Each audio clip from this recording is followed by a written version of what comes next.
કચ્છના ભચાઉમાં અનુભવાયો ભૂકંપનો આંચકો। Richter scale પર 3ની તીવ્રતાનો આ ભૂકંપનો આંચકો અનુભવાયો છે। વહેલી સવારે 3 વાગ્યાને 13 મિનિટે આ ભૂકંપનો આંચકો અનુભવાયો છે। ભૂકંપનું કેન્દ્રબિંદુ ભચાઉથી 19 કિલોમીટર દૂર નોંધાયું છે। કચ્છમાં ફરી એક વખત ધરા ધ્રુજી ઉઠી। 3ની તીવ્રતાનો ભૂકંપનો આંચકો આવ્યો। વહેલી સવારે 3 વાગ્યાને 13 મિનિટે 3ની તીવ્રતાનો ભૂકંપનો આંચકો અનુભવાયો।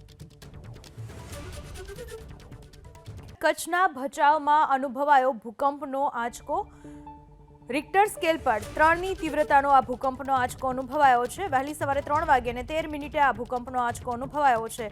ભૂકંપનું કેન્દ્રબિંદુ ભચાઉથી 19 કિલોમીટર દૂર નોંધાયું છે। કચ્છમાં ફરી એક વખત ધરા ધ્રુજી ઉઠી।